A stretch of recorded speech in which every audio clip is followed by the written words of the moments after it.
Jimmy woke up to the scratching again. Something under his bed kept clawing at the wood floors. Outside, the wind howled and the rain pelted the windows. His bedside nightlight struggled to light the room. The red, blue, and orange circus figures danced across the walls and his crayon-drawn posters. At first, Jimmy thought the sound came from the tree branch outside his window, but the branches scraping the glass didn't make that sound. The wet leaves sounded more like a whap on the glass. He thought he should yell for his dad, a big burly lumberjack of a fellow with a full black beard and a tendency to wear flannel. Daddy was never afraid of the dark. He'd go into the garage alone at night and without a flashlight, and that made Daddy a tough man to Jimmy.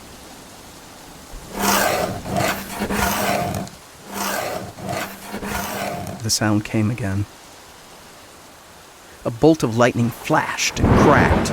The power flickered and Jimmy's nightlight went dark. He sat in the darkness for a few seconds, staring around at the shadows in the corners of his room. Jimmy turned and hung his feet off the side of his bed. He looked down at the floor. A dark hand, flicking its needling fingers, popped out and reached for his foot. "Dad!" The boy with his father's black hair yelped. "I need you! Come get me!" Jimmy's dad came plodding along. Each step sounded like an elephant stomping along a wooden plank. The door creaked open and a hulking figure appeared in it, wearing a flannel onesie. With a flick of a switch, a flashlight sliced through the dark. Its beam coated Jimmy in a warm orange glow. The light flickered, and his dad slapped the end. "Looks like I'm going to have to change these batteries soon." Jimmy looked down again. The black hand with the sharp fingers was gone. "What's up, little man?" Dad asked in a baritone voice befitting a lumberjack-sized man. I think there's something under the bed," Jimmy said. "Oh, really? Well, let me take a look," his dad said and placed the flashlight on the dinosaur comforter covering Jimmy's bed. Dad got down on his belly and flipped up the quilt, pushing his face underneath. He could see the outlines of stuffed animals that Jimmy had dropped or put under his bed as part of his spelunking adventures. Dad grabbed a few fluffy toys with a strong, calloused hand and pushed them out.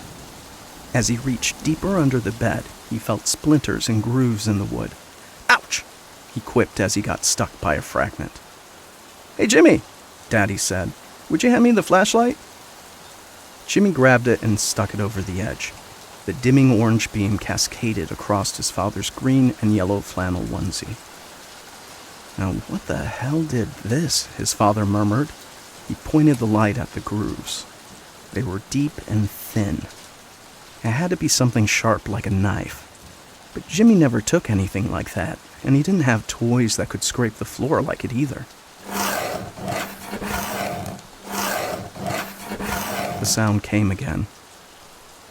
This time, Jimmy's dad heard it too. He pointed the light toward the sound and saw a man-sized shadow under the bed. Daddy pulled back from underneath when he saw it. An orange eye with a red pupil glared at him from the darkness. It narrowed its beady eye and lurched towards him. Daddy flinched, rolling over on his back. His big body jerked and caused the bed frame to jump and land with a thump. "Daddy!" Jimmy screamed and hung over the side of the bed to see an inky hand and hook-like fingers gripping his father by his face. Daddy just stared up at the ceiling, immobile, looking into nothing. With a yank, the monster pulled the burly man under Jimmy's bed. Never to be seen again.